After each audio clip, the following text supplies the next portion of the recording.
Very good afternoon, ladies and gentlemen, once again. Welcome to the event today. So today we have all gathered here to celebrate hope. Among, of course, we have the International Women's Day, but that is all about hope. After 2 years of having faced an unprecedented crisis the world has seen, when life was on hold and there was suffering and uncertainty all around, there was one thing that we all had in us, and that was hope. Today, when things have started coming back to normal, and as our children have started attending schools, finally and thankfully, it is hope for a better future that has become our enabler. And yet, even as I speak, I know, and we all know, that there are two countries still at war with each other, and all we can do is hope that things will normalize soon. It is our hope that things will normalize and the world will once again be a better place to live in, just like it was pre-COVID times. And so today, on the occasion of International Women's Day, we have with us eminent Indian women achievers from various walks of life who will talk about, how women have been emblematic of hope and progress all throughout. No matter how trying times may be, as we have all seen so far that they have, we have recently heard of a woman being appointed to the highest position at SEBI. We've had women do the unthinkable in various areas and various walks of life, including sports, technology, medicine, and also outer space.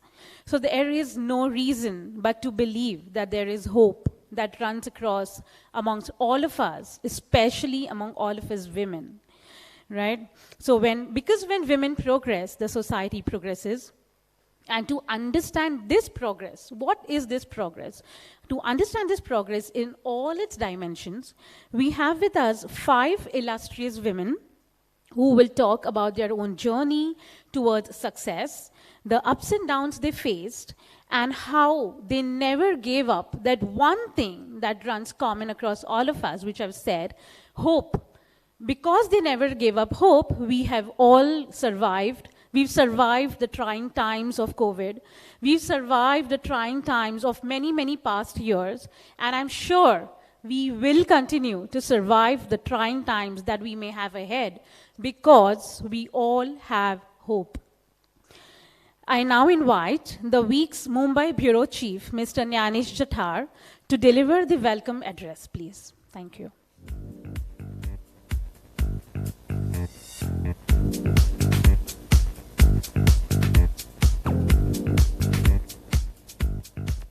Good afternoon, ladies and gentlemen. On behalf of the Week magazine, I extend a warm welcome to you all for sparing time for our event on the occasion of International Women's Day and the 40th anniversary of the Week magazine. We all have gathered here to celebrate and felicitate COVID warriors who, braving all odds, have done exceptional work during the COVID pandemic. I would also like to welcome all our eminent panelists, Ms. Sara Bhaskar, Ms. Ananya Birla, Dr. Coelho, Dr. Pragya Yadav, and Commander Prasana of Indian Navy. All of them are achievers in their own fields. We are very eager to hear their views and look forward to a thought-provoking panel discussion. Once again, a very warm welcome to you all. Thank you. Thank you, sir. We also thank our sponsors, Apollo Hospitals, Navi Mumbai, Indian Oil Corporation Limited, Canara Bank, and Jyoti Labs. Right. We now begin with our first segment of our event today, which is the panel discussion. And the panel discussion is based on the theme, the Indian Woman Pathbreaker and the Road Ahead. With this theme in mind, let me invite onto the stage our eminent panelists, and I'll start with Commander Prasana. Ma'am, please join us on the stage here.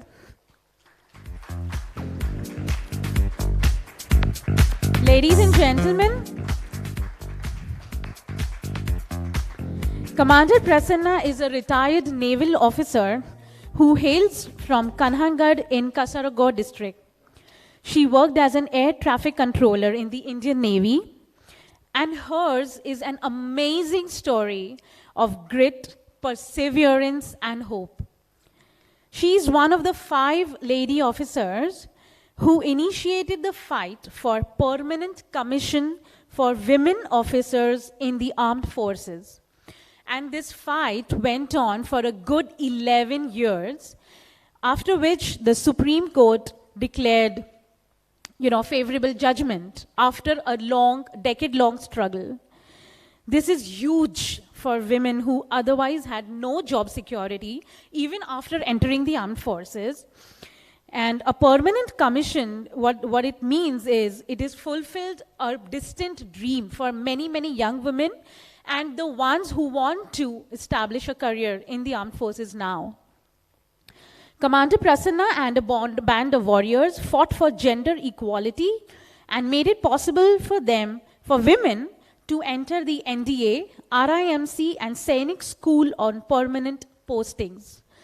In that sense, what she has done, the change that she has brought, has a meaning for future generations too. Welcome, ma'am. Right. Our second guest is the youngest of the panelists here. She is Ananya Birla. She's a singer and businesswoman. Welcome, Ananya. Please come on the stage.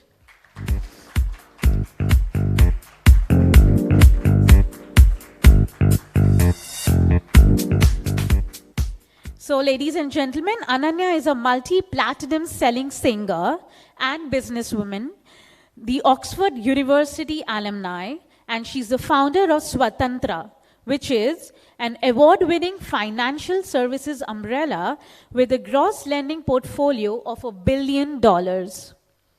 A first mover and shaper of the industry, Swatantra is the fastest growing player in microfinance, has consistently and constantly disrupted the landscape digitally, has presence across 20 states and a CAGR of 134%.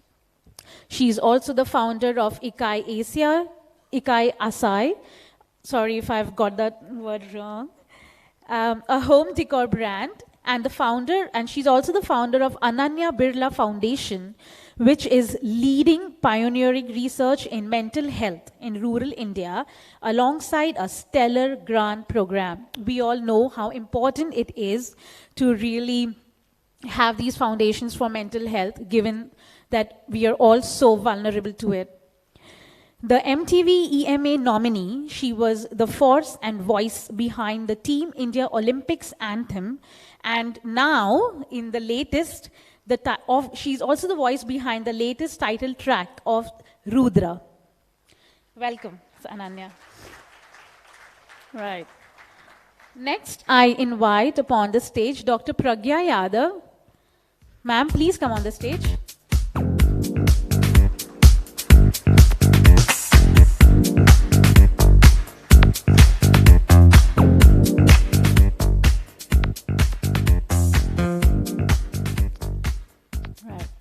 Welcome, ma'am. Dr. Pragya Yadav, she is the senior scientist and head of the Biosafety Level 4 labs at NIV, that is the National Institute of Virology by the ICMR. Dr. Yadav has been at the forefront of the fight against the pandemic, quite literally. And I remember because I interviewed her in Pune when she was working and with her entire team, burning the midnight oil and ensuring that they were ahead of all countries, both in terms of research as well as delivery. Along with her team, she successfully isolated the COVID-19 virus when it first hit the country, and then got onto the mission of making India's first indigenous vaccine, Covaxin. I'm sure we've all heard of Covaxin. We've taken our injections. We've taken our vaccinations. Thanks to her team. She has been working in the field of public health since the last 2 decades, and her expertise also lies in viral diseases, outbreak investigation, and diagnosis of unknown high-risk viruses. She's contributed significantly for high-risk zoonotic pathogens such as Crimean Congo hemorrhagic fever, Nipah virus, Kyasanur forest diseases virus, and she's also contributed to the preparedness for Ebola. Welcome, ma'am. Right. Right. Ladies and gentlemen, moving on, I now invite noted gynecologist and obstetrician Dr. Kiran Coelho on the stage, please.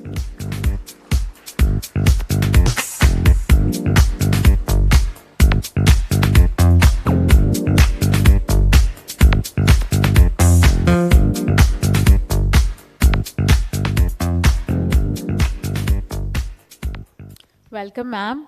Dr. Coelho, ladies and gentlemen, is a celebrity doctor with a magical hand.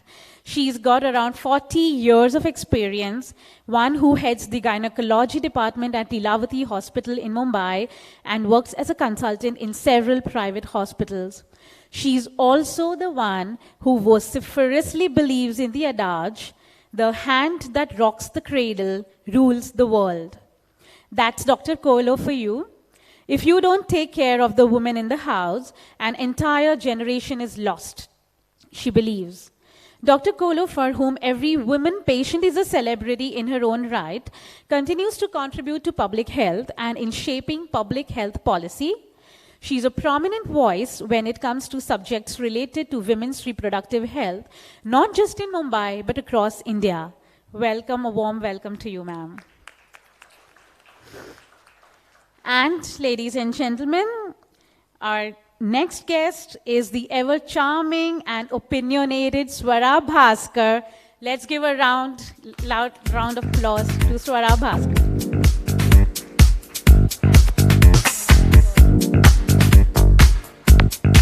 Right.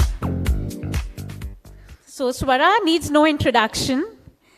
She's a highly accomplished, award-winning actor who has played a number of critical acclaimed roles in mainstream Bollywood films, independent cinema, and digital and TV series. Since embarking on a film career in 2010, Sara has portrayed diverse characters in films, right from Tanu Weds Manu, Ranjhana, Neel Bate Sannata, Anarkali of Ara, Veeredi Wedding, and to her last releases, Raspberry Bhag Beanie Bhag, Flesh, and Aapke Kamre Mein Koi Rehta Hai. She is also one of India's most outspoken celebrities, regularly lending her voice to progressive causes and public protests. Hers is an important voice, ladies and gentlemen, in today's progressive and changing India, and one that is very much needed. Often the subject of trolling and criticism on social media for being vocal on many issues, Sara is known for being feisty and frank, both on and off screen. The versatile star's next project includes her film Sheer Korma, which is an LGBTQ-themed romance co-starring Divya Datta and Shabana Azmi. And also a film called Jahan Char Yaar. Welcome, Sara, on the stage. So, ladies and gentlemen, we can now begin the panel discussion, which is based on the theme, The Indian Woman Pathbreaker and the Road Ahead. Okay,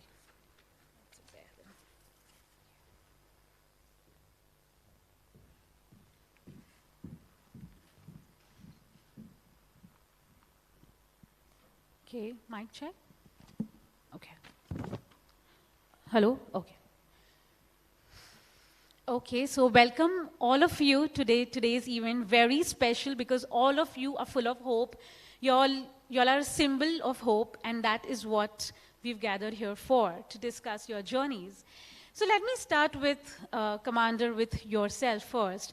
You know, you have achieved something that was unthinkable, I think, many years ago, and even today, until the judgment really came out in 2020. Tell us about your journey, what really went through, and how challenging it was, really. Good afternoon, everyone. I'm humbled to be part of this panel discussion today, and I take this opportunity to thank the organizers. Let me briefly explain my journey. I come from a very small village in northern part of Kerala, Kasaragod, Uduma.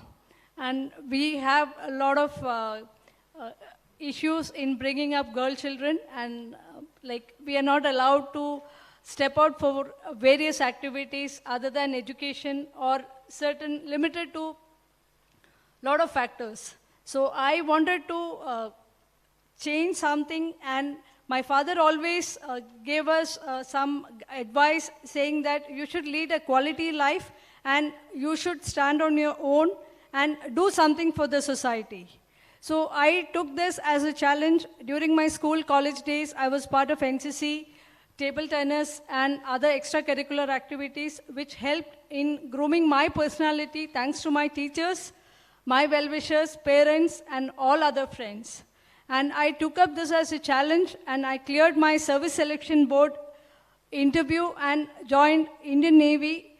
NCC training was a key factor for me to take up armed forces as a career. I wanted to do something different because we have a preconceived ideas like a girl should either take up medical or engineering, chartered accountant, or a legal profession. I wanted to do something different and something which I can wear like some discipline, some uniform. So that was a motivation, and joined Navy as an air traffic controller, completed 14 years of service. Thereafter, I had to leave service without any positive hope outside. No second career can be taken up because the experience was not counted, no pension, no medical facilities. So I felt that girls like me of my age will not take up armed forces as a career because there is no job opportunity, there is no financial security after you leave after 14 years of service. So we formed a group through social media. Those days it was Facebook. 5 of us initiated the case in Delhi High Court. We won the case in 2015 September. We were to get reinstated. We had high hopes to wear the uniform and join back. But unfortunately, Navy went for an appeal to Supreme Court.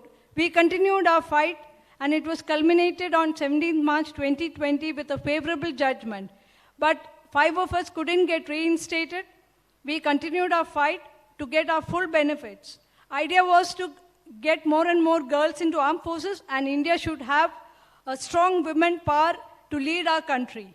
If a small country like Singapore, I was fortunate enough to attend a sailing program in the year 2000, the ship was commanded by a lady officer. If a country like Singapore could progress in 2000, where are we? So that was a key factor for us to take up this for a cause. Idea was not to fight against Indian Navy, it was against a change of policy by Union of India, which could help a lot of ladies to take up armed forces as a career. I would like to share few experience. Like I got a call from a tribal school of Wayanad as well as Assam, saying that, Auntie, we are thankful to you for taking up this matter, which has culminated the opening of National Defense Academy, Rashtriya Indian Military College, and Sainik School for Girls. We could dream during our school college days of joining NDA and Sainik School, but it never happened. Now I'm sure that young girls would be happy and they will be preparing to take up an entry to National Defense Academy and Sainik School based on our judgment. Thank you. That is so inspiring. I'm sure many, many young girls out there will be now willing to get into this career because there is now security, which wasn't there earlier, right? Swara, let me come to you next. Obviously, you are an inspiration. You know, a lot of young girls look up to you, not just for being an actor, but also for being a powerful voice. And in being that powerful voice, I'm sure you faced threats, you faced trolling. What does it really take to build a spine and, you know, and to navigate the industry that is Bollywood? Yeah. Let me start by apologizing for being late. I think that Bollywood actors have the bad reputations that we deserve. Some of us deserve. And I'd like to thank the week for giving me this opportunity to be here with these very inspiring women, everyone in in their own fields. I think that I have never ever seen my journey as anything very different from the struggles and journeys of every other young girl of my generation, which is that we, you know, as ma'am has spoken of, we all, I know that our society and our parenting, not in an individual sense, but in a collective sense, almost at the whole level of South Asia, I would say, doesn't teach women to be ambitious. You know, ambition is traditionally seen as something that is the domain of, you know, boy children. Like, it's always like, I don't know, in the North, like we would often hear when we were young, you always ask boys, like, you know, acha, shadi hoga, kitni dulhan banegi. You know, like this whole idea that you will be the homemaker. It's in our games, the kind of toys boys get and the kind of sets, tea sets and dolls that girls get. So it's very, it has nothing to do with any individual family. Our culture pushes us into certain roles. And, but I think that more and more, I mean, I think women have always been ambitious. We've always, but I think that this is a time when our generation and some of, you know, the pathbreakers before us, who actually have the opportunity to express that. I give the full credit of all my achievements, whatever minor ones they may be, to the family, to my parents and to the education that they enabled me to have. Because I think that the greatest gift any parent can give their child, and I'm sure there are many parents here who will agree, is to let their child know that they are there for the child and they will be there for the child in enabling whatever dreams and ambitions the child has. My career choice was very unusual. My father has retired from the armed forces. He was also in the Navy, retired from the Indian Navy. My mother is a professor. So for like an academic, professional defense kind of background, the idea, I was not a model. I was a very average, frumpy child who didn't, you know, I didn't know how to wear heels or anything in Delhi. So it was very unusual for them, the idea of a glamour industry. I remember the first audition I gave, and I arrived like thousands of people come from all parts of India and Bombay to by train. And literally my parents, I know why I had that, you know, that roll, bedding roll also I had with me, and a trunk and bartan my mother had sent. I don't know what she thought, what Bombay is. And the first thing when you come, you know, you see Bombay and all you see is Kali Pili taxi. I'm talking about 2008, 9. And you're just one more person in a city where everyone has come with a dream and an ambition. But I think that my greatest learning has been two things. That one is that don't let other people define your ambition, your dream, and your worth. The Hindi word is a little crass, but I'll use it anyway, auqat. You know, this is an industry where everyone will try to tell you what your worth is and what your auqat is. Like, you know, I cannot tell you the number of times people told me that, but you know, you don't look like a heroine. You're not lead material. You're not heroine material. Like that kind of a comment. And the other thing is just that you have to have the faith in your own belief and have the confidence to fight for it. That belief can be anything. And that is something that has that confidence, which of course comes from the fact that my parents were so supportive and I had the education and the confidence of that education. But in two things again, where I always felt that one was my choice of roles. I'm not joking. My filmography is, I said this yesterday somewhere, my filmography is made up of roles that were rejected by every other heroine in the industry. Every film, my biggest super hit films, I was the last person to be cast because they couldn't find anyone. My independent films that won me all my awards, all those films are films that no other actresses wanted to do. And I just felt that, you know, fear can never be the basis of taking a decision in your life, not in your career, not in your personal life. And so in my roles, I chose to fight for what I believe in on Twitter and in public life. I say what I believe, and because I believe in it, I'm willing to stand for it, to khao gali for it, to fight for it, to face slander for it. And it's really, I think that we underestimate, and women especially underestimate ourselves, but we also underestimate the power of our zid, you know, and our stubbornness. I think that that has been my greatest learning in my journey as an actor and as a public person. The zid, that's really, really very, very interesting note there. Never believe in fear, never go ahead with fear in your mind, and otherwise, and maybe that is the reason all your movies are memorable also. So, yes, let's move on to you, Dr. Coelho. In women's health, and you believe that, if like women's health is really corresponds to family's health, right? So tell us about your journey, and what do you see, has there been any change in the ground? Because after 40 years of experience, what changes have you seen that are still to be really brought up? Yeah. Yeah, thank you, Pooja. And thank you, the week for inviting me. And of course, I know Pooja because some years ago I delivered her baby. Now, a little older, I think. So, it's been a long journey, 40 years. And right from the time I was a girl, I was passionate about other women. I feel most of us women do not take care of ourselves. And I think we care for our parents, our spouses, our children, and everyone around, and think of us last. Most women, and today women are super achievers. They have to be the best at their work, they have to be the best at home, they have to be the best mother, and how can they do that if they don't have health? So for me, women's health, I'm very women's right? And it's been a long journey to do medicine. From the age of 16, you have to work 12 to 14 hours a day of study. Very few parties, you can't go out, most of the time nose is buried in books, and then afterwards this post-graduation, which is another 4 years.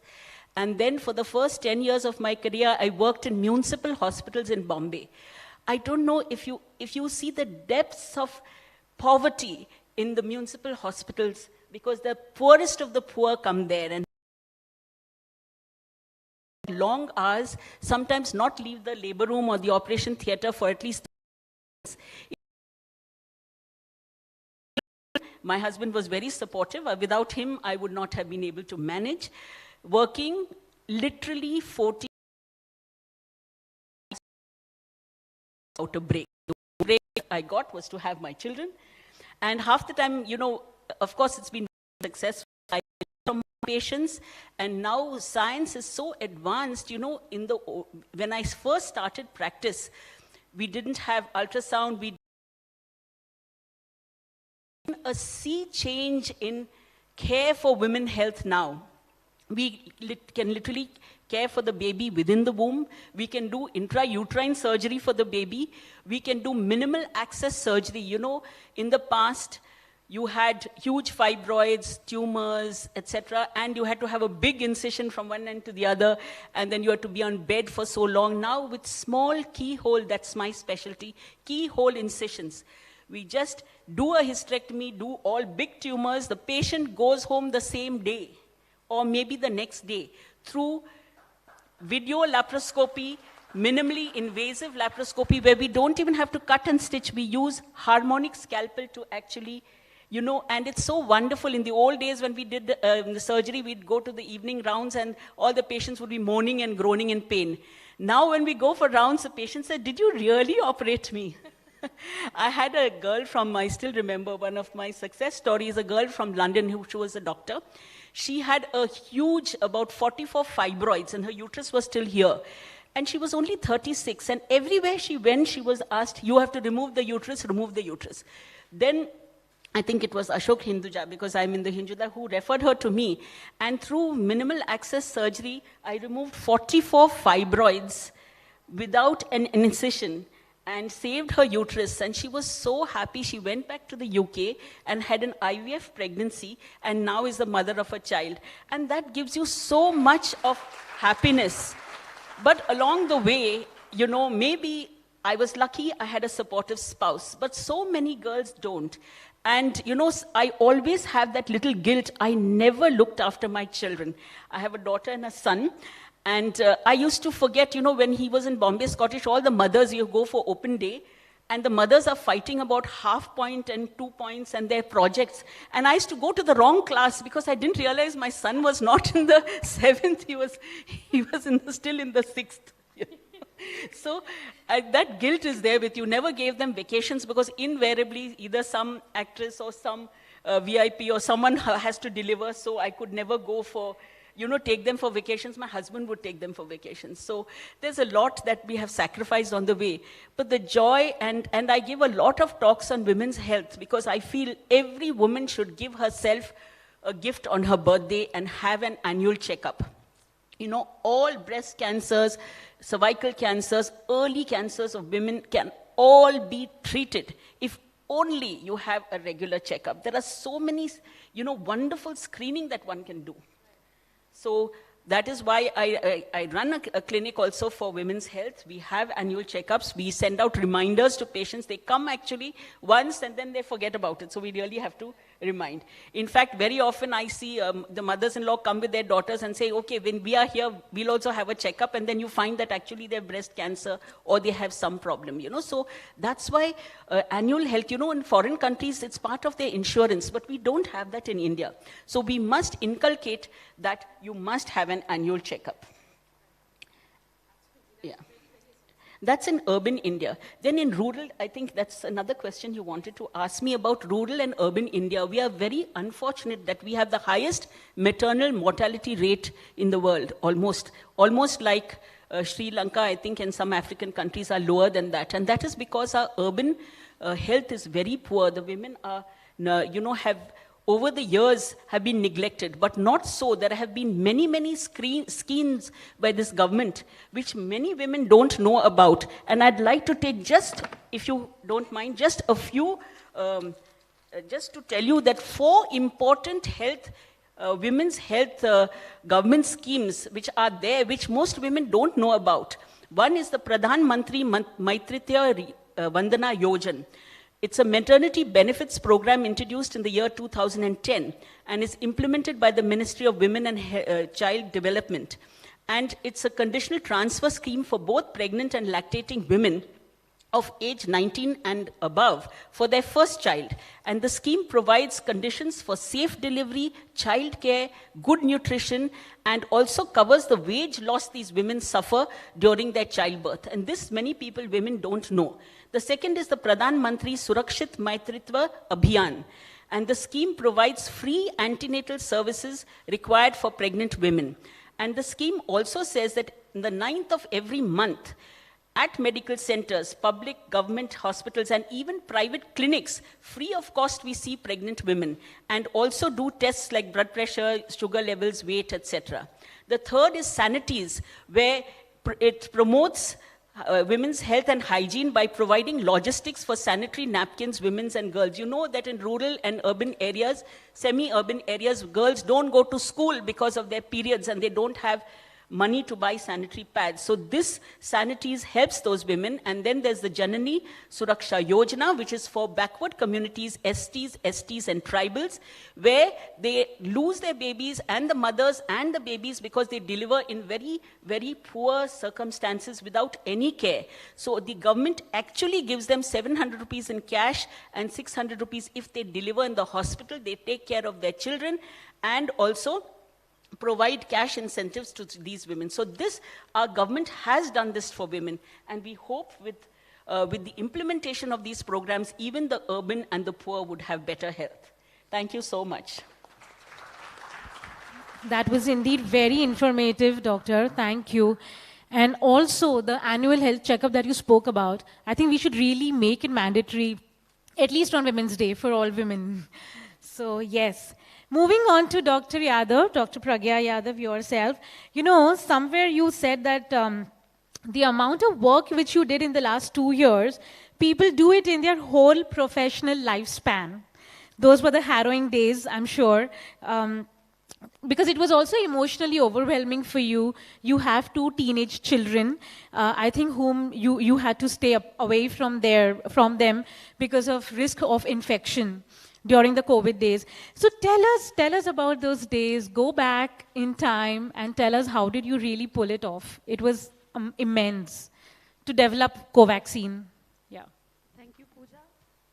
So I wish Happy Women's Day to all the audience who are sitting, even to the male, because they are associated with the great ladies in the home.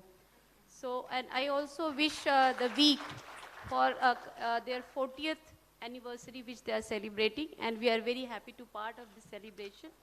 And I'm really glad to know all these very famous and great ladies who are working for the country in different ways. And I know even the ladies who are coming here today for the award ceremony, I congratulate them as well personally, because they have contributed during the COVID pandemic. When we talk about the COVID pandemic, it is not for like me or for you, actually the trouble for everybody. It starts from Pooja as a media person to teachers, schools, to the hospital, to everywhere. It impacted so madly that a whole human life was affected, and still we are struggling to go back. Our economy and everything was affected. When we talk, the only change which we see during the pandemic, that everybody talks science. Do you think there was no science prior to pandemic? There was. People were working. But most of the time, scientists work in a very, very hidden places. For me, like, I will never come to any society or forum. Pooja knows very well. Even my laboratory is restricted to any visitor. Nobody can come because of the security, safety, and so many aspects. We work on all very high-risk group of pathogens who are very dangerous to human beings, to animals, and they can be used for bioterrorism. So we supposed to not go to society, we don't reveal the identity, but COVID has taken a different term. And we were more in media, we were talking about the progress, because people were so scared. They were panicked and they wanted to know the progress, what is happening, and how we are going to come out of this pandemic. Even my daughter asked me at least 100 times, Mama, vaccine, when will vaccine come? And once even the vaccine roll out, then she asked me every day when the children will get it, when our school will open. So in my team, as Pooja mentioned, that in NIV, this is the National Institute of Virology, apex laboratory of the country from Indian Council of Medical Research, and it is working almost 60 and more than years, established even prior to our freedom. And we constantly work on vector-borne diseases and many other viral pathogenic diseases which affect the human. But the work was in a very, in a way that normal person don't care about it, or it doesn't come to the normal person's attentions. But in 2018, there was an outbreak in Kerala. Ma'am is from the same place. And 23 people got infected, and in a very short span of time, almost 19 people died, and only two female could, one male and one female healthcare worker could survive. And that was a time in India that everybody started thinking about what is this emerging infectious disease. Prior to that, Ebola outbreak happened in South Africa, and that time also the same kind of panic. I just take it back a little bit, 2001 and 2003, when the SARS outbreak happened in China, and there were 8 countries were affected. There was only 10,000 deaths, but that actually shaken people badly. In Ebola, almost 30,000 people died across the world, and there were many migrated cases came to different. In India, there was a lot of fear, but we had only one case, which was quarantined at Delhi airport, and then we didn't have the cases. But that was the time when everybody started talking how we are going to deal with such kind of medical emergency. And our laboratory, which was established, our first containment facility was developed in 2005 in NIV Pune, which has a capacity to handle such kind of high-risk group pathogen. And then I was sent to CDC, US. It is a organization in US deal with public health diseases. And I was trained there to how to work in this laboratory. I came back, and India's first biosafety level 4 facility was built and validated in 2013. From then and now, every single day, we had just walked what kind of diseases can come, what kind of testing is needed, what kind of diagnostic it needs, and we enhance our facilities on these kind of detection, diagnosis, prevention. If any outbreak happen, what we'll do. And that's what we demonstrated. First time when outbreak happened in NIFA. It was the first high-risk group of pathogen outbreak. But just to remind, in 2001, such kind of outbreak happened in Siliguri. 150 people died because of one single hospital infection. And nobody could knew 4 years that what was pathogen, because we didn't have capacity in our country to identify the pathogen. In 2018, within 24 hours, the NIFA was identified, it was notified, and people were cautioned. Isolation quarantine procedure was started. In 2019, again there was a NIFA outbreak, and we could detect in a day. There was just a single case, no secondary infection happened. That was the success of preparedness which we did in these years. And if I tell you, in my team, we are having 80% worker as a female, either scientist or technical staff, and they can do any kind of work, going to the field, doing containment procedures. In 2018 outbreak, we didn't have seen such kind of infectious disease, and when 3 deaths happened, they're supposed to do burial, and people were so scared that nobody was daring to touch the bodies. One of the very youngest scientists, B, from my facility, like Sara, she's very, Ananya is very young like that. She went to a cremation ground that was filled with 450 male employees. She demonstrated individually how to do the cremations, and that was done. And then a lot of healthcare workers were trained during that procedure.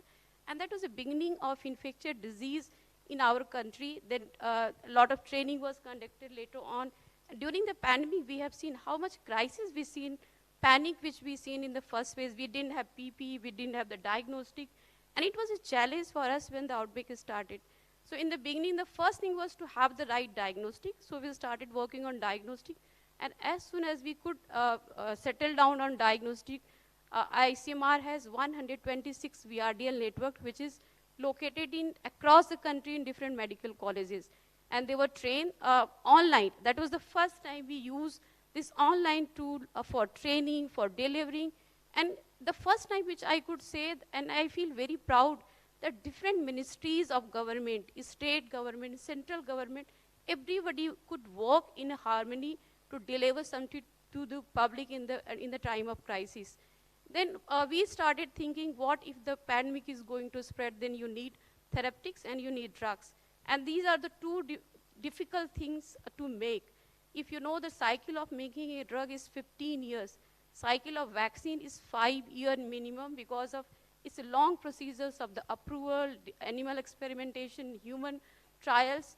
So as soon as we had the first case in last week of January, we started running if we can get isolation. Because for any disease, you have to have that pathogen in your hand, then only you can do trials, you can do experimentation.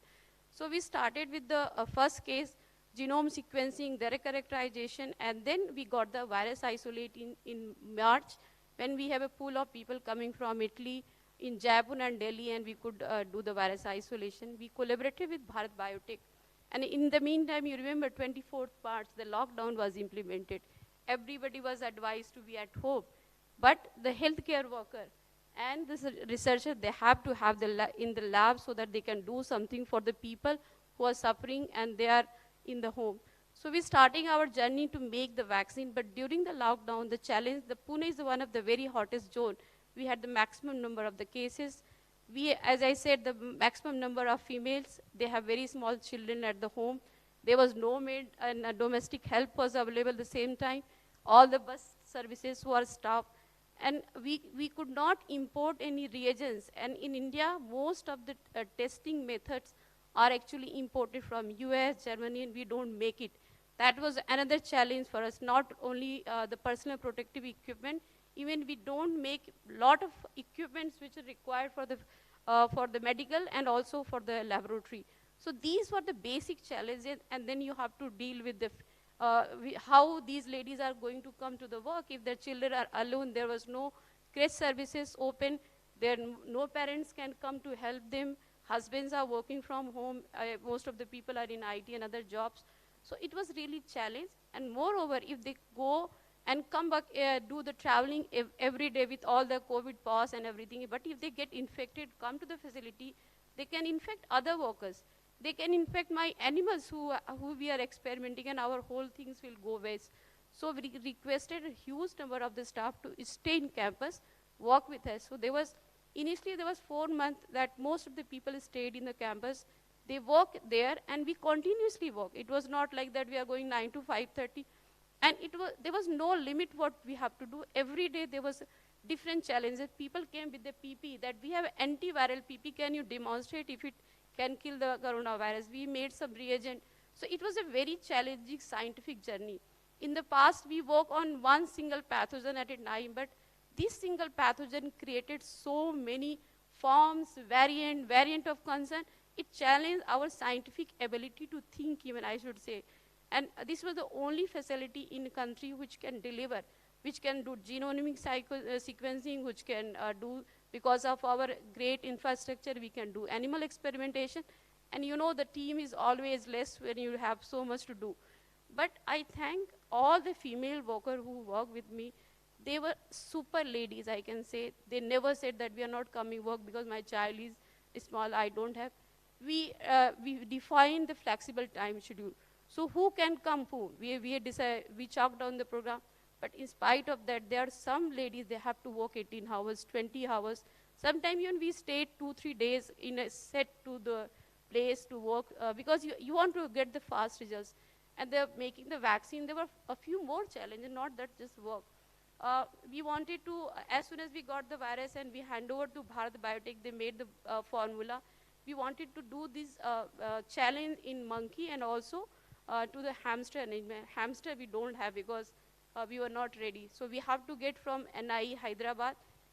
Our Director General has to call to the respective institute, and somebody from there has to travel all the way. But what about the monkeys? So due to a lockdown, all the monkeys ran away. They went to the deep forest. So one of the scientific team, so you can see all over the monkey whenever you just go out. But during that time, and why we have to go for forest? Because in India we lack a primate breeding facility, which is actually scarcity during this. After that, it is rectification is going on. Now primate facility is coming up. So these scientists with monkey capture has to go there, and they used to call, we didn't get any monkey. I said, you don't come till you get the monkey.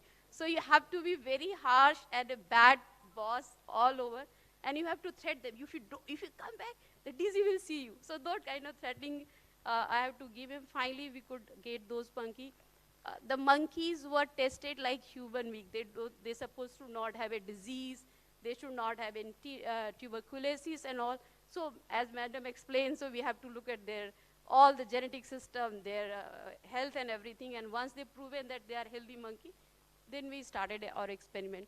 So this finally we could get our results in August, and we published this study in Nature, which is again a landmark that we could publish. During the pandemic, we published 150 scientific papers. I think it is a record in Indian scientific history that subgroups can publish so many papers in such a short period. Recently, I had my promotion interview, and one of the panelists asked, how come a human being can do also? I said, when your people are going to die and you have that fear, you can do any unbelievable thing. And then he was like looking at my face. I said, it was, it was not a normal time, because all over the world, everybody is working on the vaccine. It was a war. It is not a pandemic. So, and we all know that if we didn't have the Covishield manufacturing in India, if we didn't have the Covaxin manufacturing in our country, do you think we should have vaccine for us? Impossible. Nobody can share so huge doses of vaccine for the country. Our population requirement, nobody can fulfill from any word, WHO, anybody, nobody can give it. I'm telling you very frankly. And that was the fear, that was the motivation to hold the team. If we don't do it, we'll not have the vaccine, then our people are going to die, our parents are going to die. And from the beginning, we are virologists, we know how this will stop. Only the vaccine or antiviral drugs. But antiviral drugs, as I said, it takes long time to prove it that is working. So only vaccine can curb this pandemic. And that was the highest motivation. We are not soldiers, we are not fighters, we cannot go to border. Though I come from an army family again, my husband is in Indian Army and my father-in-law is again from naval. So we have the same motivation, but being a civilian, how I can serve, as ma'am is doing service to the nation by delivering these healthy children. The same way we, using the scientific tool and technology, we can deliver something which can save life of human being. And that is our goal, not for now, for always. And we'll keep doing this job. Thank you, Pooja.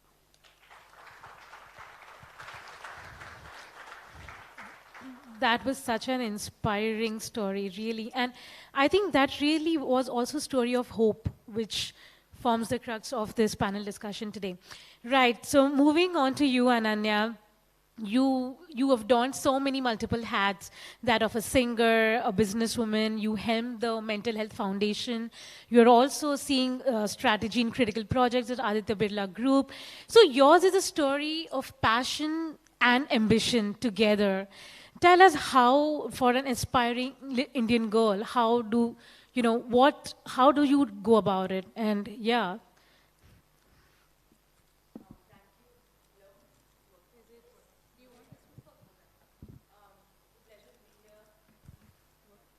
It's not working, huh? Oh, now it's working, okay.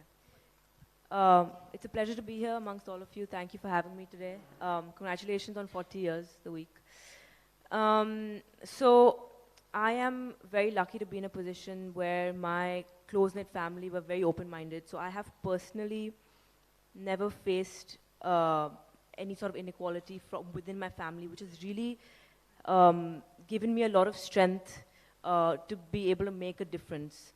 There's a lot of inequality that I've seen all around me. So whether that is when I was born, there was a lot of pressure on my mom to give birth to a boy. And then I was born. And instead of everyone being very happy that she's given birth to a child, regardless of gender, they were disappointed that it wasn't a boy. So from, a story like that to something like yesterday, for example, from about 9 a.m. till 10 p.m. I was in meetings the entire day, and then I was in studio.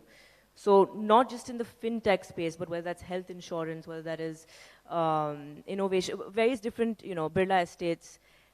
There was not a single female in the boardroom at all. I was just sitting with men. And I was sitting with men in their early 50s, late 40s, and I'm 27. So it was, at the end of the day, I was with my best friend, who's also my manager, and I said, hey, Lola, there was no girl. It was just the two of us, and all men. And they're lovely people. So yesterday itself, I passed a mandate that in the leadership, in every single leadership team, we will make sure we recruit as many women as we do men. Because, and I think it's my duty to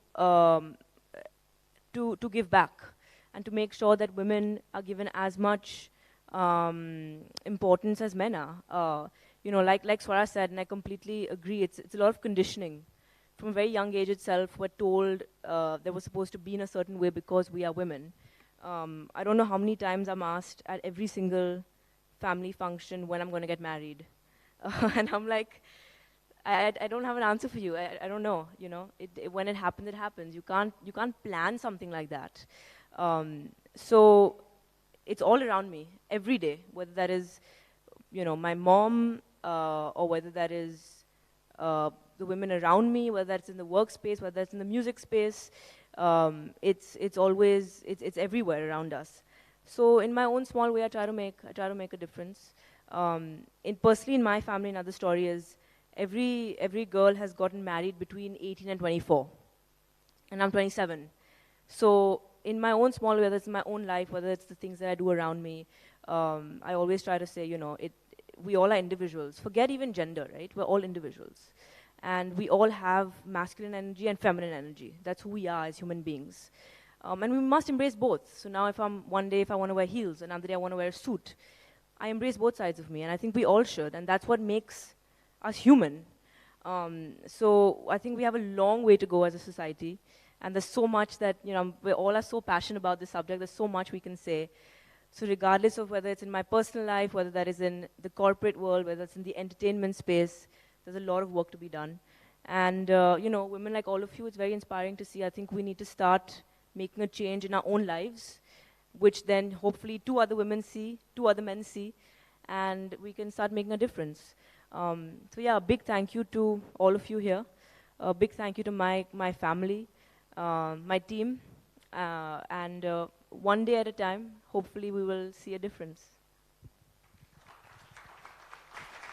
Right, that's a very important point there. We have to start making difference in our own lives to see the difference in others and to encourage the difference in others. Swara, let me bring you in here in this discussion. You know, Ananya spoke about breaking gender stereotypes.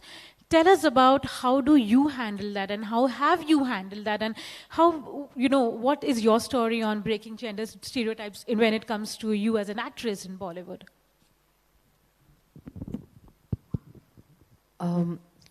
I think that all women break gender stereotypes when they take active decisions for themselves, when they choose to exercise their agency, when they give voice to their stories, when they do small and big things that are achievements that most of the times we don't even, we don't really see.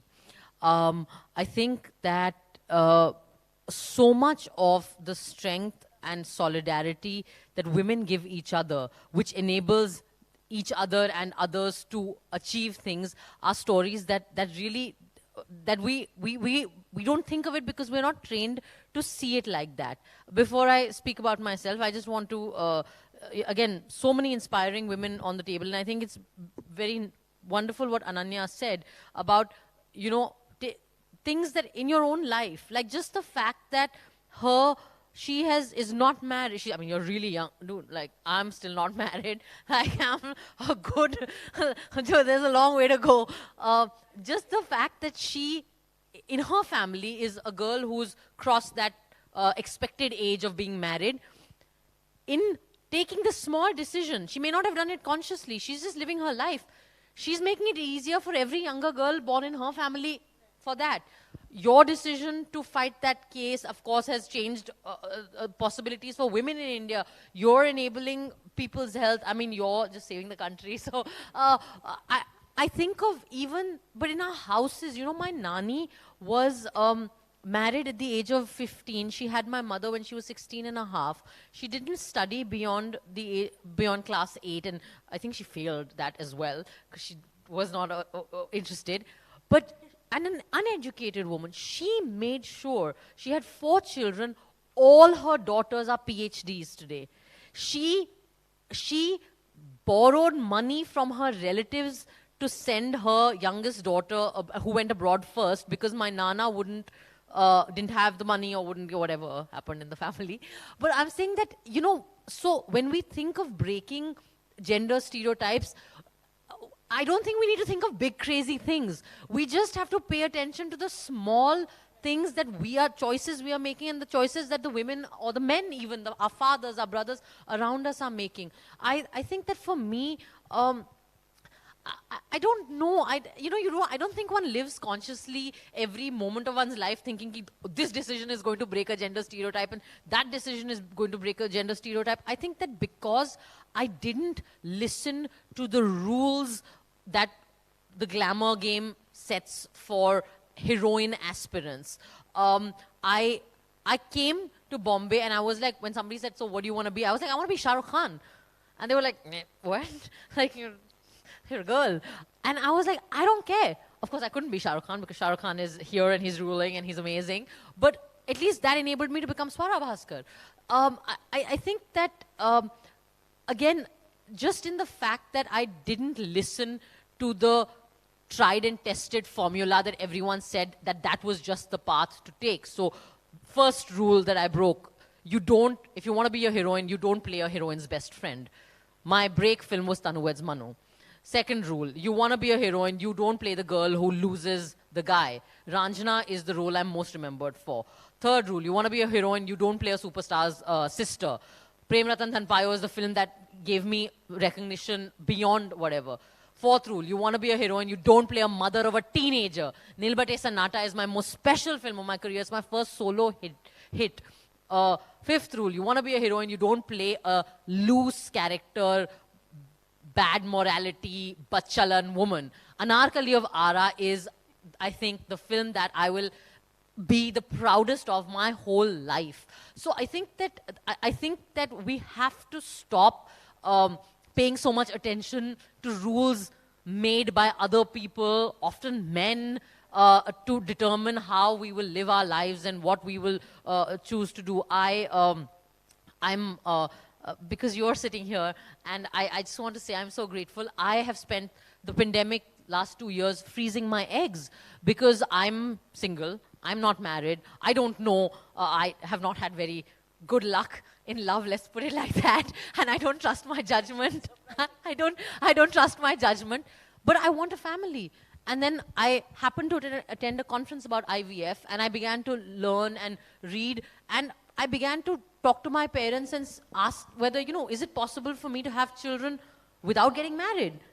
And apparently it is. IVF gives you that. So now I'm spending so much time and energy thinking about, whether adoption is an option.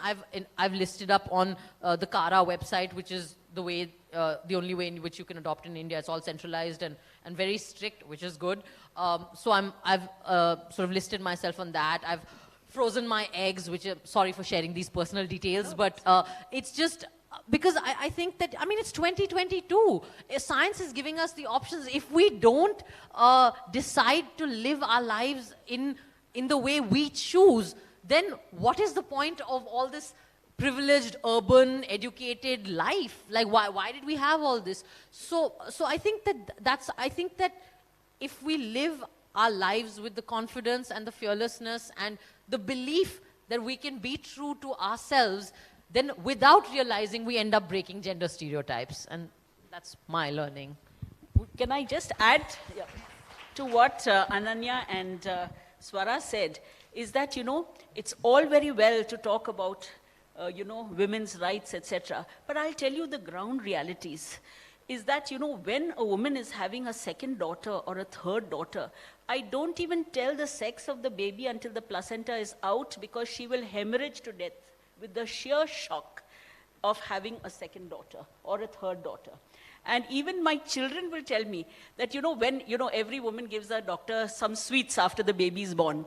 So the children would say, oh, this is a girl and this is a boy. Why? Because the girls would get you ordinary pedas for the girls, but kaju, katli, and the best of barfi for the boys. So the the children would say, I think this is a boy and this is a girl. So it's a very, very difficult to change the mindset now. Over 40 years, I feel a little bit better, but still, that male child is ingrained in our society, and that is something we have to change. And the only way we can change it is by educating women and giving them a voice and giving them a career. And I think that is what we should all strive for. Absolutely, that's true. And to break the rules, women have to go and break the rules, as Swara said, and follow your passions. Commander, can I, bring you in here? Did you also face these gendered expectations from yourself while you were serving? And after that also, even in later years, how did it come to you? When I joined, it was the third batch, and I got my first posting in INS Rajali, Arakonam. There were more than 2,000 male members in the organization, and in the morning briefing, earlier it used to be good morning, gentlemen. After I joined, it was good morning, lady and gentlemen. So the lady cannot be missed. So I couldn't miss any of the official function because, where is that girl? Where is that girl? So this used to be a standard question. And also, sharing a lighter, small joke, when we visit the residential area, it's called Naval Officers Residential Area. So I was in my two-wheeler, I went to hand over something. So one innocent kid came and shouted, Uncle Jaisa auntie has come. I'm wearing a shirt and trousers similar to the male officer. So it was a very innocent way of expressing it, but still I remember that, and I tell my friends also, this used to be the response. And one more incident, my name is Prasana. In South India, it is a unisexual name. So what happened, like I was sent on an official duty to INS Ramnad, which is supposed to be a non-family station, where ladies are not allowed, like initial stage. So I was sent on an official program, Operation Operation Tasha those days. It was something to do with the LTT issue. So I was an air traffic controller, so we have the patrolling of that area. So I packed my bag and baggage and I reached that place. So I reached the main gate. So the sailor called up officer in charge and said, Sub-Lieutenant Prasana has come, but she is a madam. So the sailors are not used to seeing a lady coming for an official visit to a non-family station. So this person, this officer in charge got into panic and said, ask her to go. I said, where? I have come to complete my 45 days work. I will complete that and I'll leave. So he said, no, I don't have a place to stay. I said, no problem. DSC, that Defense Security Corps, one Jawan will be there at the outpost. I said, there's a room below that. I'm okay to stay there. So he said, no, it is not very safe. I said, there's a campus, there's a patrolling, and officers are here. I'm not scared of anybody. Allow me to complete my work. So it was like how you take it in the initial phase. And when you demand too many things, then the men will start talking that, yes, these people have come, they're asking for privilege. So my commanding officer always used to tell that, I look at your stripes, not at your face. Please continue the work and take interest and develop your passion and prove that you can do better than men. And it was again our passion, and given a chance, next Janam, I would like to wear the same uniform and join Navy. Yes, I have completed. So inspiring. Dr. Yadav, your team is also an all-women's team, right? When it came to decoding the COVID-19 and making the vaccine. We have some males as well. Right. We should not discriminate. Definitely not. So tell me about your own experience as a mostly women's group, and because all of you all would have had to stay back, right, in the campus and all during those times. And what would be your advice to somebody who is, looking at pursuing science as scientific research as a career option and all? So yeah, in terms of gender equalities and stuff. Yeah, so as Sara said, I go very much agree to her. Science is not a profession, it's a passion. You should have a madness to do something for society, for development. Something should be there. It's not a job. And if you take it as a job, so we say it's not a scientist, it's a clerk job, because you are doing monotonous things. So, and that's how we have to think for the country. Unfortunately, my ideal in science is Madame Curie. She was two-time Nobel Prize winner in 1903 and 16 in chemistry and physics. And she died because of the too much radiations of the compound she was working. And the females in abroad country, they get so many Nobel Prize. In India, we have only few just names, but females, zero. Forget about even Nobel Prize in our country, even we don't have enough motivational fellowships program to bring these children to girls' child so that they can do. And if I look at female structure, how we can divide our life, it can be divided in three parts. The first, when we born and raised in our parents' house. So if each parents who can afford, if they can make sure that till they become self-dependent by their choice, if they don't want to do job, that is also fine, because everybody has their own wish. But they should be educated as much that they can take care of themselves. The first thing should be done. Second, once they get married, so that is the second turning point in any female life.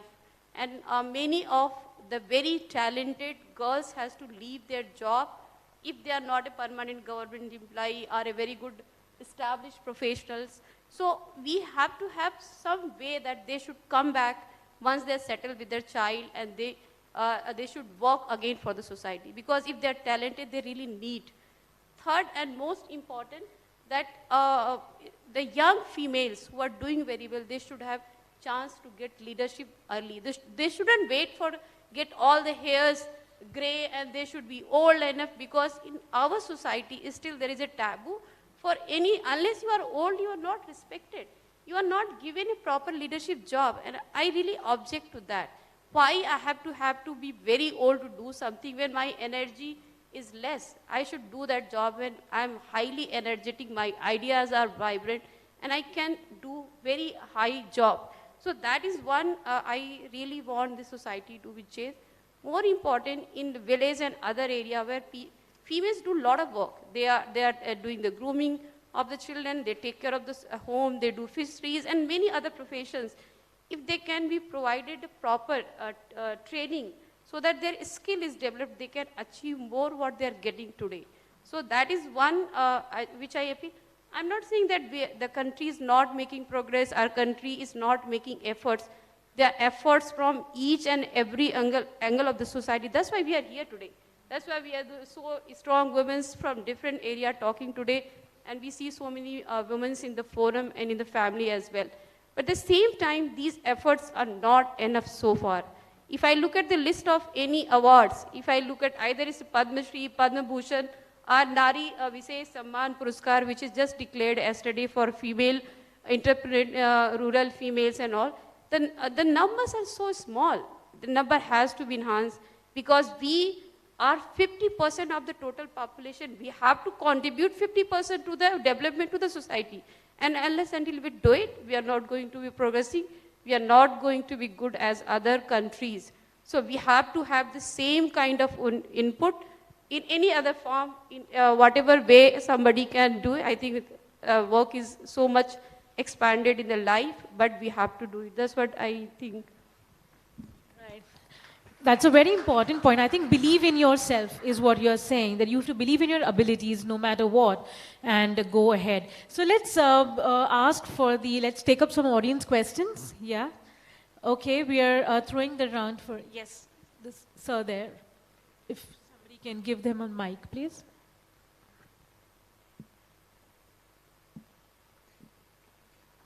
Good evening, everybody. My name is Praful Lale. I'm an advocate here in Mumbai.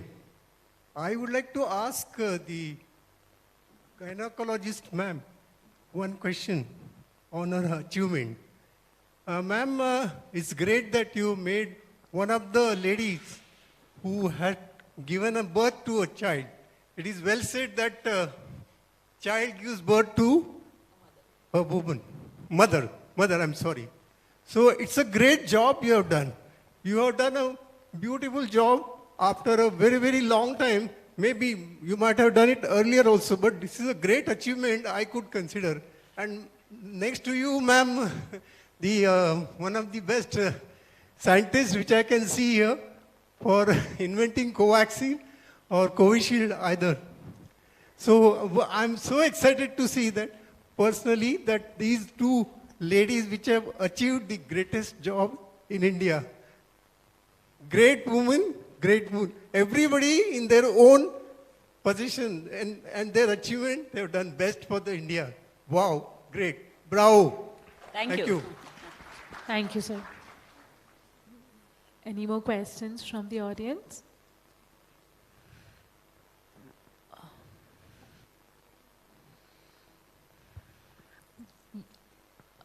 My name is Hari Warrior. Yes. Yes, sir. My question is to, anyone can reply, of course. What do you have to say about this new bill on the marriage age of a woman, which the government is actually proposing to put into legislation? The marriageable age for women, yes, from 18 to 21. Yes. Yeah. Good question. I think it should be, the choice should be given to the girl when she has finished her education, when she is independent, and when she feels, yes, I can take on the next responsibility. That time it should be that she should think about it, rather than the society or the parents forcing an individual to get married and then she feels that I'm not matured enough to handle the situation? I think, yeah. But are we not? Yeah, Please may go I ahead. just make Please go ahead. Yeah. you know, the ideal age, now let's see, take it biologically. The ideal age for childbearing is 18 to 25. I don't think one should, you know, like Commander says, we should not impose on anyone. Each one has their own culture, their daughters to get married, etc. It should be the choice actually of the individual. And a girl at 18 is quite mature. In fact, she's more mature than maybe a boy at 25. So I think, you know, raising the age is not really going to make much of a difference in society. Sorry, I just want to, I think that, I think that the debate about what is the right age for marriage, I'm sure that there are many aspects to it. But I think that what concerns me more as a young person, as a young single person, and a citizen of this country, is that we are in a time where you can die or be killed for marrying by your own choice. I think that is a greater, like when we think about marriage, isn't that something that should worry us more than the age per se? Because the fact is that literally, I mean, we've seen this in our midst now, this constructed controversies about love jihad, about two young people who want to marry each other, but you know, the whole society is involved, like it's like literally falling in love and getting married by your own choice could lead to you dying.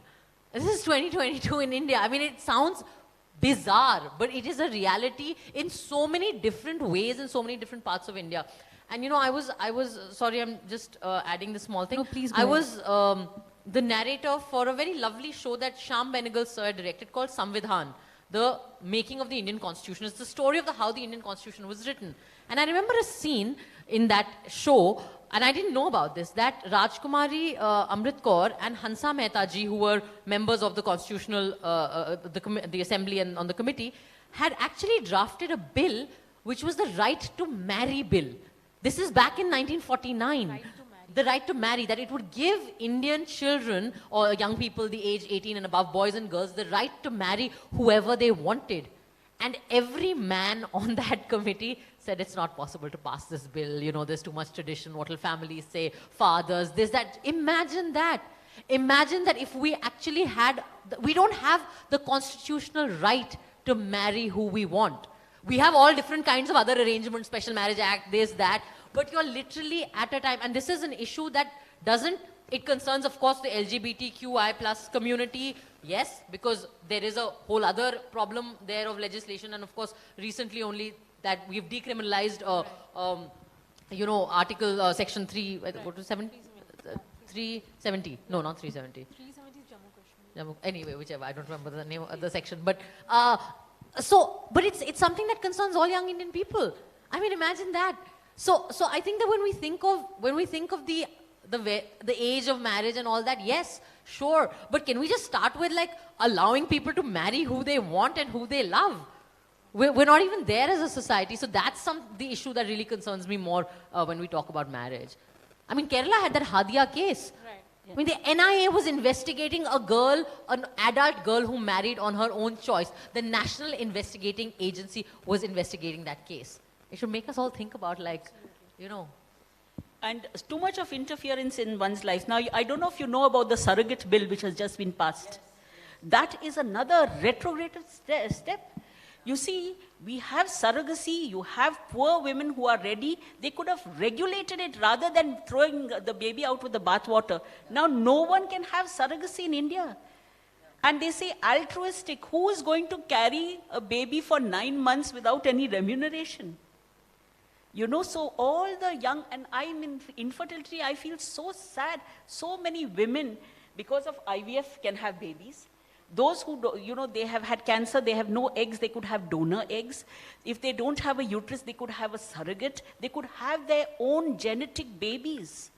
And all that has now been stopped with the surrogate bill. We went to Delhi so many times, we fought, we put our doctor's viewpoint over that regulate, don't ban. But unfortunately, it's banned. So now no surrogacy. Even no donor eggs, donor sperms, donor embryos, all that has to go through very, very stringent laws. So that's bad. Of course, foreigners coming and, having that, or, they said single mothers or, gay couples, etc. All right, we can, all right for that. But what about our married couples who are desperate for a child, but because of some problem they can't have, now they have no access to surrogacy, which I think is a big tragedy. Absolutely, I totally agree. Yes. We are talking of, all the bill, surrogacy bill, we are talking the age of marriage, we are talking of, the love jihad, all that are very good to talk. But the fact is you're right behind you is the Indian women pathbreakers. The question is, how do you make a woman a pathbreaker? That is the issue.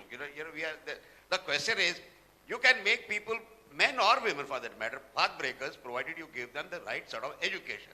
Once they have the sort of, all the ladies sitting there, I'm sure they are so well educated that they are themselves pathbreakers and are, giving us all the sort of knowledge that we should get, and everybody. So I think more than anything else, marriage, everything will come in time. They're all biological, requirements. In time they'll all come.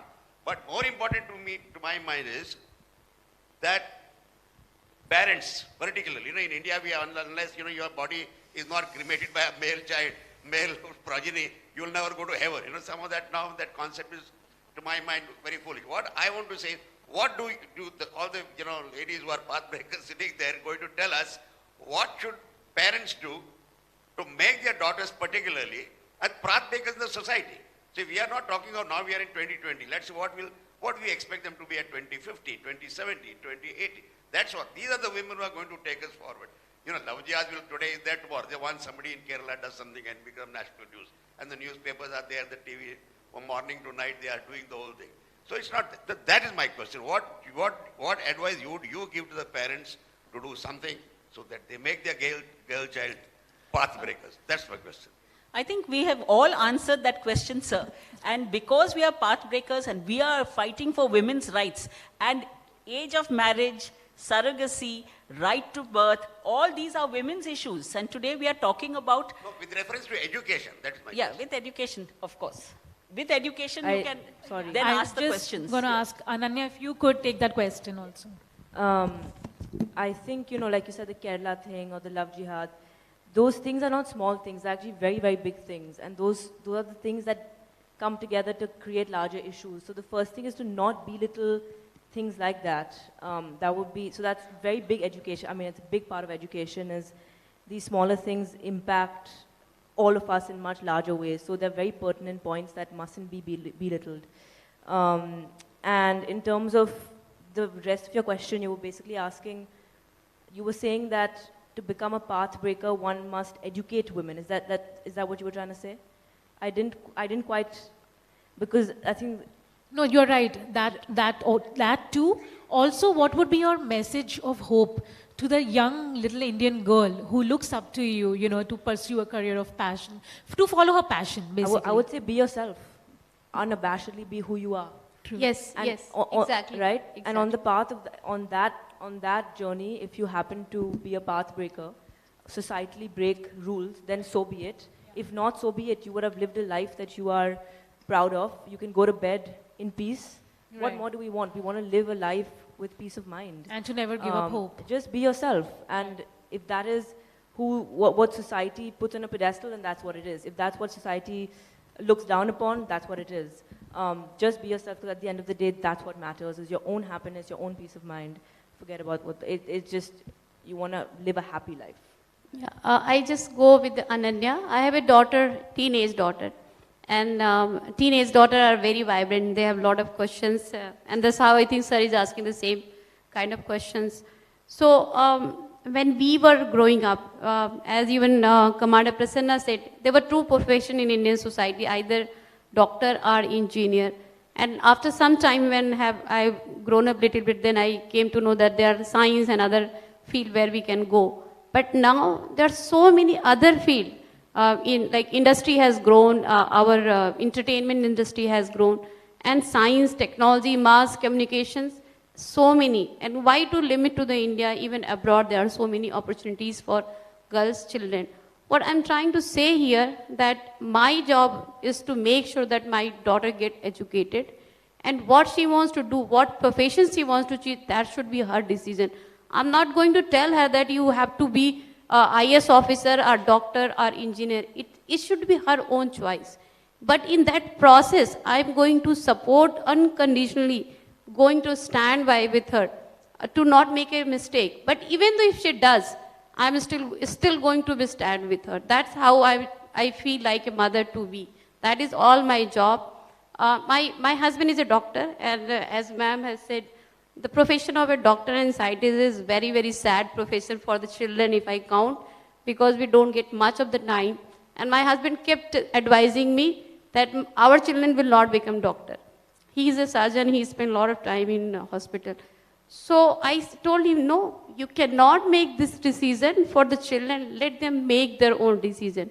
Our job is to tell them, if you do this, this is aspect, this is a problem, this will be your life. And still if she wants to do it, I'm okay with that, and I'm going to support her. So that's how we take that question, sir. Thank you. Right, thank you, ma'am. I think we've had a very enriching discussion today, and we are ending on notes of passion, breaking the rules, and above everything else, having a hope that tomorrow will be a better future, and just follow, as Ananya said, be yourself, as everyone else has said, follow your passion, follow what you want to do, and everything else will fall in line. Thank you so much, panelists. I request you all to please remain seated. I also request Resident Chief General Manager of Malayalam Manorama, Mr. Sri Kumar Menon, to kindly come and honor our panelists here.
May I please request our panelists to kindly take their seats. What will follow will be the next segment of the event.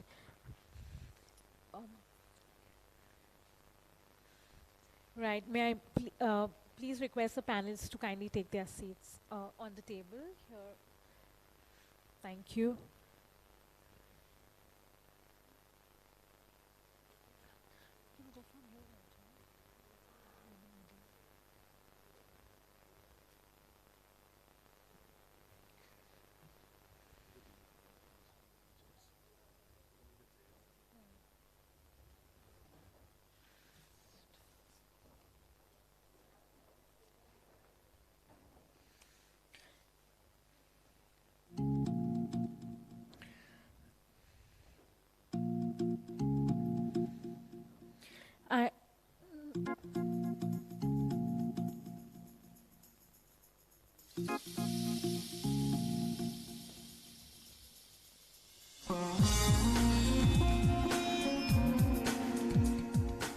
May I now invite Mr. Sumit Devarasi, Brand Manager the Week, to hand over the mementos to our sponsors, Jyoti Labs and Apollo Hospitals, Navi Mumbai, please.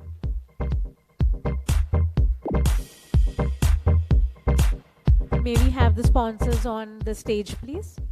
Jyoti Labs and Apollo Hospitals, Navi Mumbai.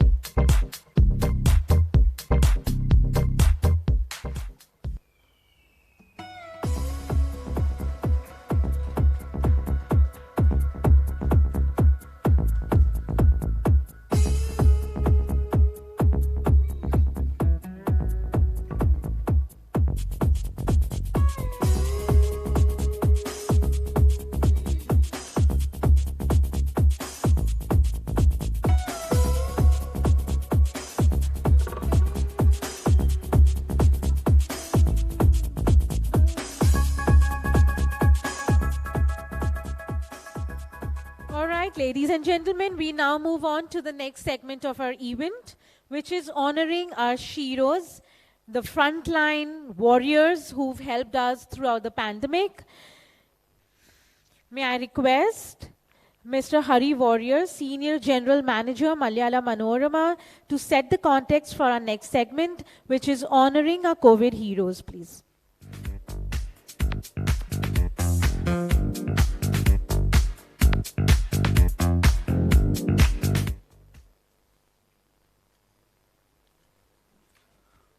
Ladies and gentlemen, that was indeed an inspiring and thought-provoking session that we just went through. And we must thank each of our panelists for that wonderful session where you all shared your slice of life, your positive thoughts, and your advices, which will definitely inspire every person in this room, be it a man or a woman. Because challenges are faced by everyone today, and I'm sure we all need to be very positive about them. The quagmire of doing our jobs does not necessarily mean we do not have dreams or we do not take care to flame them up. And that's exactly where our next session goes to, honoring the Sheroes. The week is celebrating the 40th year of publishing, when we are going to celebrate with our subscribers, our partners, and the society we live in by honoring and felicitating them today. We shall honor 40 such individuals who also inspire us about their commitment and dedicated effort towards taking care of the sick and needy. Keeping COVID restrictions in mind, we decided to invite a few of them from the private and government hospitals. They may be nurses, sanitation workers, or caregivers who are nominated by their respective managements for their exemplary service during the pandemic times. Their unconditional commitment to serve humanity and satisfy their own passion for service is what makes them the shining stars of today. We pray that each of them continue to generate the required energy to satisfy this passion and love to be successful in their dreams. The week is closely associated with the medical fraternity, constituting the hospitals and the pharmaceutical companies. We provide a platform to the industry to share their innovations, research findings, and also their success stories on science and cure. The week has been conducting the best hospital survey every year, where more than 500 hospitals from across the country are rated based on their service and treatment facilities. We are proud of this association and partnership with the industry, and through them today, we are connected with the exuberant people who are the backbone and selfless providers of the society. Congratulations to each one of you. Pooja will now take us through the awards ceremony. Thank you.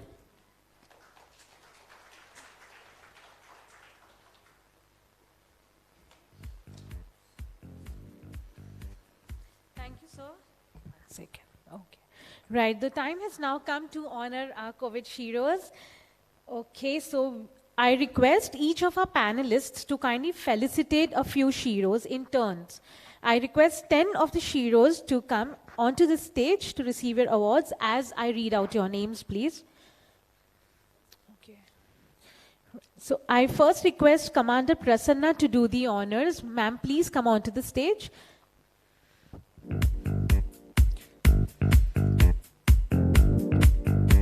Okay. Our first Shero is Dr. Pratima Naik from KEM Hospital. Dr. Pratima Naik from KEM Hospital.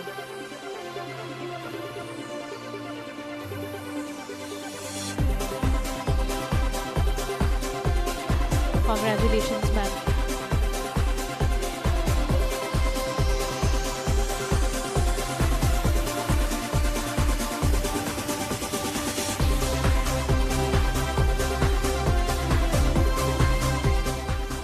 Our next Shero is Ms. Savita Sangle from KEM Hospital. Ms. Savita Sangle from KEM Hospital.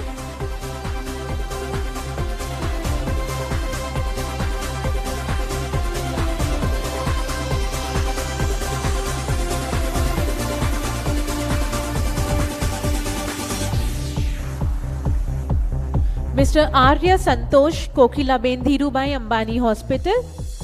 Mr. Arya Santosh. Miss Arya Santosh, I'm sorry. Dr. Anuradha Borkar from Kasturba Hospital.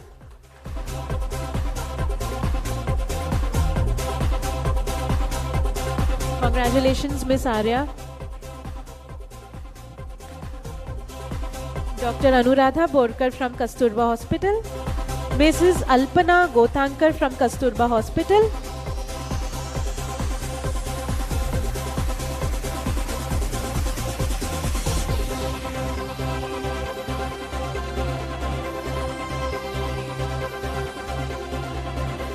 Ms. Shobha Gawade from PD Hinduja Hospital.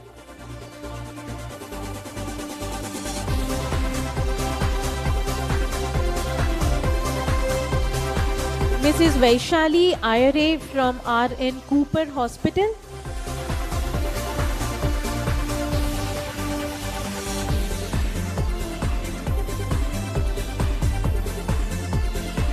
Congratulations, ma'am. Ms. Anagha Panchal from RN Cooper Hospital. Ms. Anagha Panchal.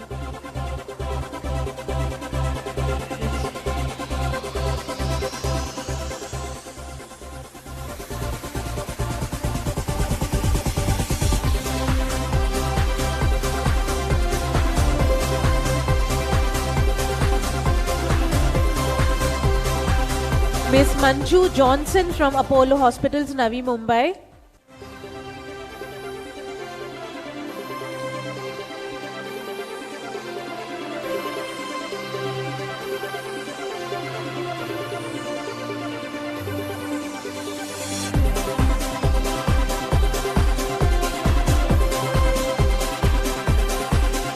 Mrs. Pooja Harshal Burande from Nair Hospital B. From Nair Hospital. This is Burande from Nair Hospital.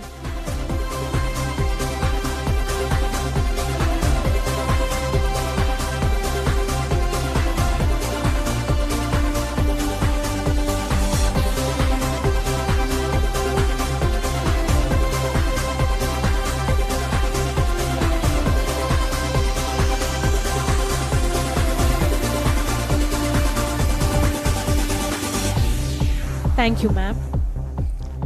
May I now invite Miss Ananya Birla on to the stage to kindly honor our Shiros. Right. Our first Shiro is Miss Netra Shedke from KEM Hospital.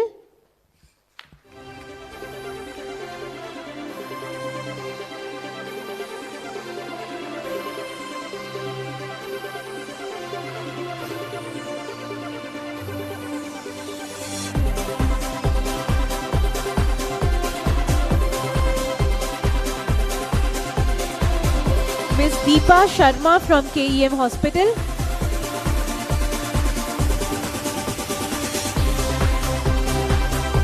Ms.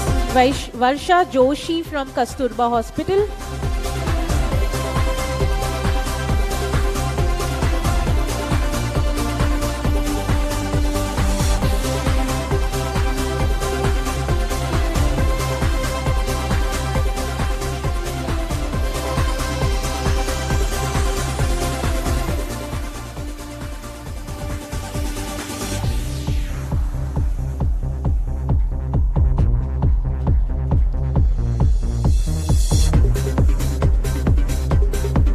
Usha Jagtap from Kasturba Hospital.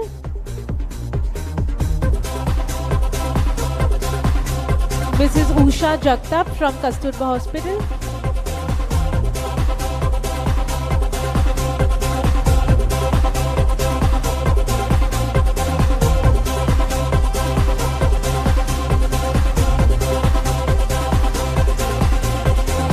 Ms. Siddhi Kalsekar from Cooper Hospital.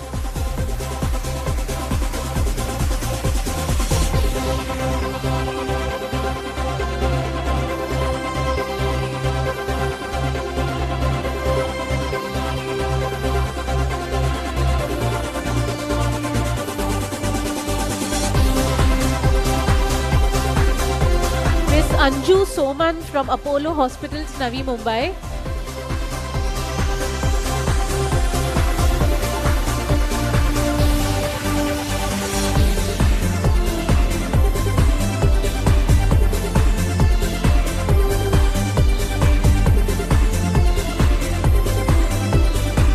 Mrs. Tanvi Patayane from Cooper Hospital. Mrs. Tanvi Dhananjay Patyane from Cooper Hospital.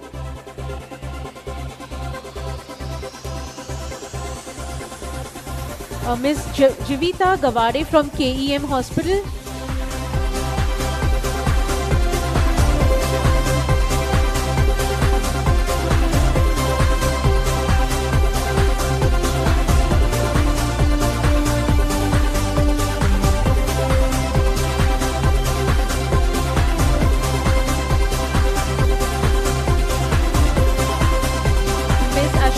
Ravi from Kokilaben Dhirubhai Ambani Hospital.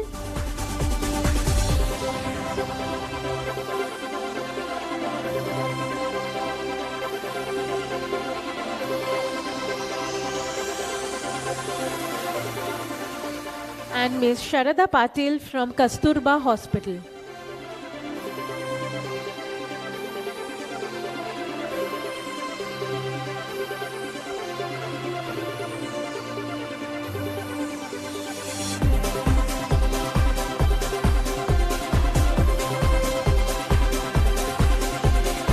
Congratulations to all our heroes. Thank you, ma'am. May I now invite Commander Prasana to kindly come over onto the stage. Oh, sorry, I'm so sorry, my mistake. May I now invite Ms. Sara Bhaskar to kindly come onto the stage to please honor our COVID heroes. Ms. Sushmita Upadhyay from KEM Hospital.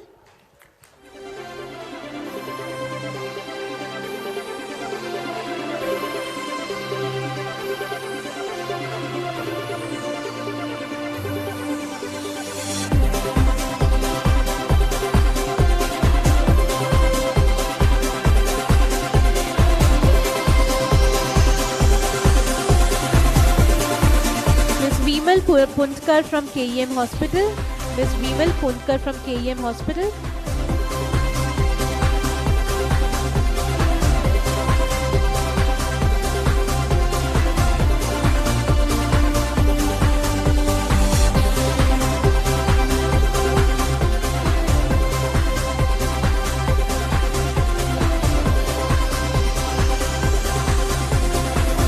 Ms. Gina John, Kokilaben Dhirubhai Ambani Hospital. Kokilaben Dhirubhai Ambani Hospital.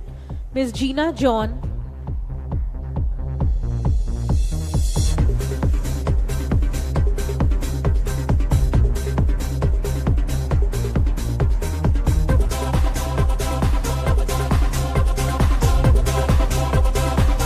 Ms. Jagruti Dharia from Kasturba Hospital.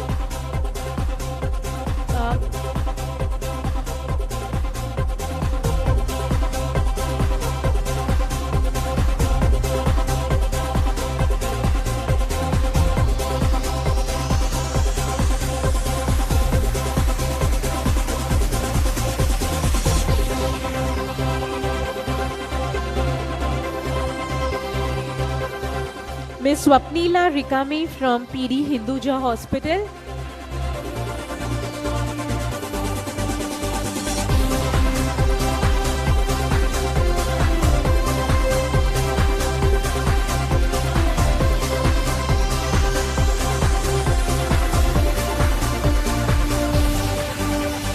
Ms. Rupali Patade from RN Cooper Hospital.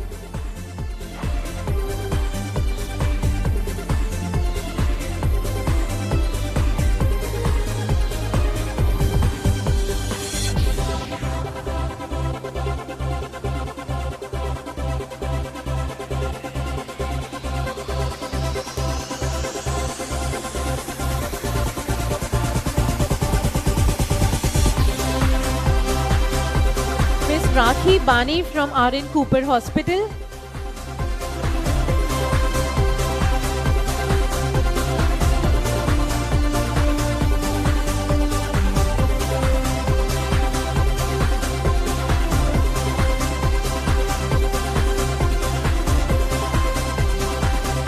Reenu Rose Jacob from Apollo Hospitals, Navi Mumbai.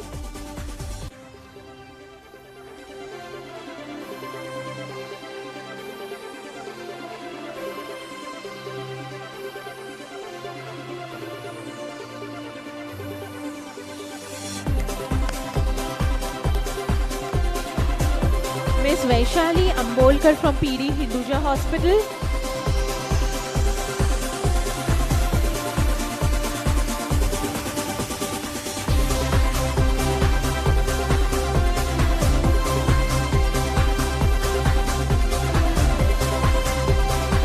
And Aparna Ghade from RN Cooper Hospital.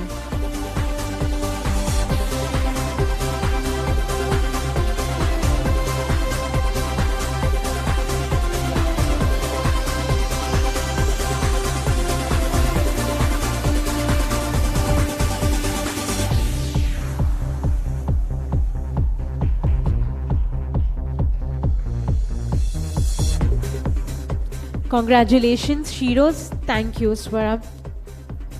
May I now invite Dr. Pragya Yadav onto the stage, please, to honor our next few Shiros. And may I also invite our Shiro Chaya Parkar from KEM Hospital, please.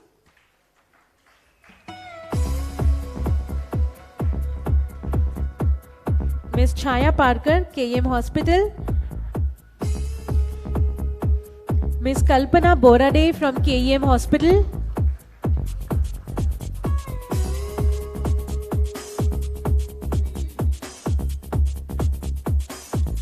Anju Matthew from Kokilaben Dhirubhai Ambani Hospital.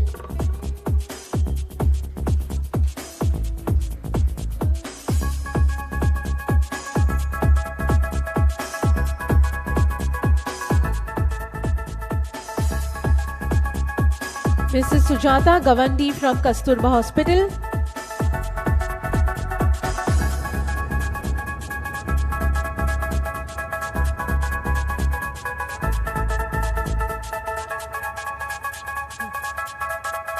Mrs. Sujata Gawandi from Kasturba Hospital. Dr. Saida Seerat Praveen from Kasturba Hospital. Ms. Yashashri Zagade from PD Hinduja Hospital.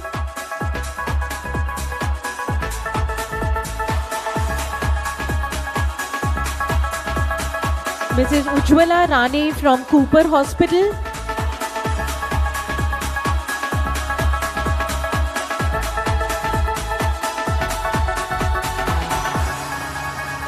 Ms. Snehalata Raut from Cooper Hospital.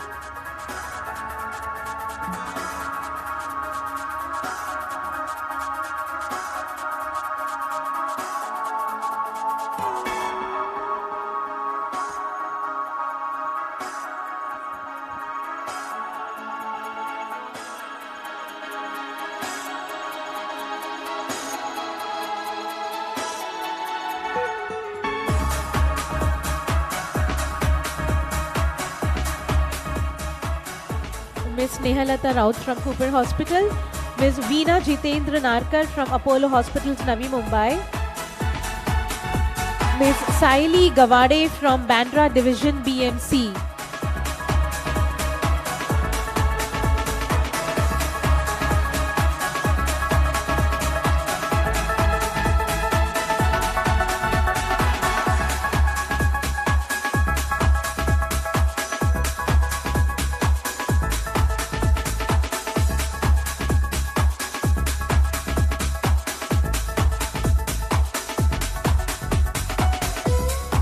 Congratulations, Shiros. Thank you, ma'am.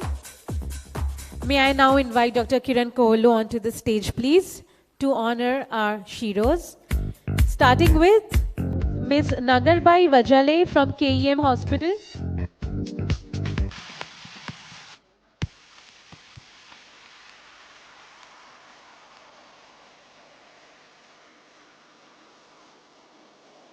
Ms. Reshma Tejam from Kokilaben Dhirubhai Ambani Hospital.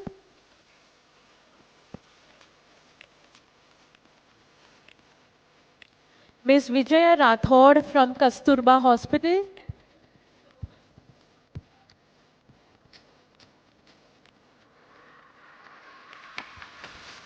Ms. Madhavi Save from Kasturba Hospital.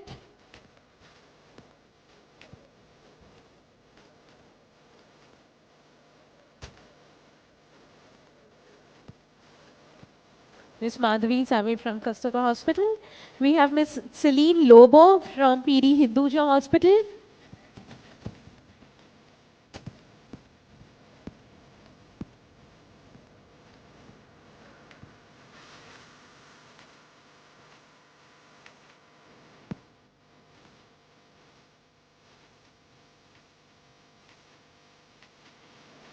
Tisha Chavan from Cooper Hospital. Rushali Thakur from Cooper Hospital.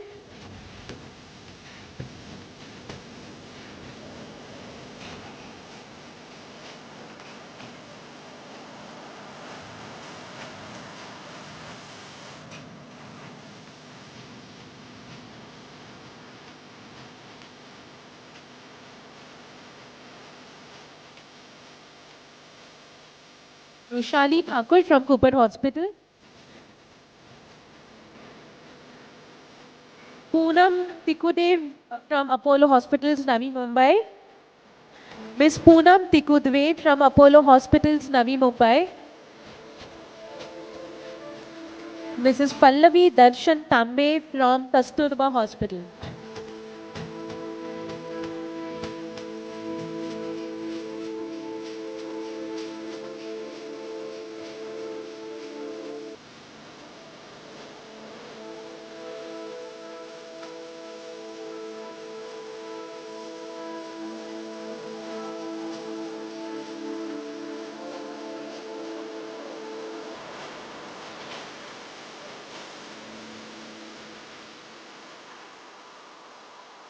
Congratulations, a hearty congratulations to all our Shiros. Thank you so much, ma'am. Thank you, panelists.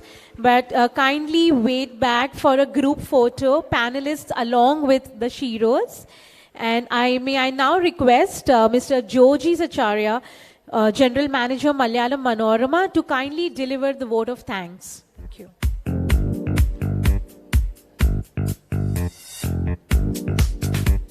Very short word of thanks. I won't take much time. Want to thank all our Shiros. Awesome. You all fought this battle from the front line when we were probably in the comfort of our homes. So from the bottom of our hearts, gratitude. We want to thank you on behalf of Malayalam Manorama, the Week magazine, and beyond that, on behalf of this Mumbai city. We bow down before the courage and the fortitude that you have shown to lead this battle. So thank you for coming. Thank you for giving us an opportunity to honor you. We want to thank all our eminent panelists. Awesome conversations, truly inspiring, opening our eyes to a different world and different way women has to fight their battle. So thank you all for being here and leading this inspiring conversation. Thank you so much. I want to thank all our sponsors. I think they made this possible. Thank you for coming together and backing this event and making it happen. Thank you so much. I want to thank all the guests who are here. On our invitation, you took time off today out of your hectic schedule to be here. Thank you. Thank you so much. Last but not the least, the team at the Week who toiled hard for probably weeks together and months together to make this happen. A big thank you from all of you, for the entire team. Thank you so much for making this momentous event happen. Thank you.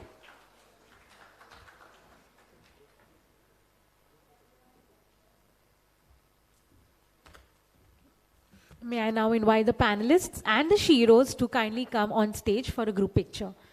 We all can all come on the stage. We will take a group picture.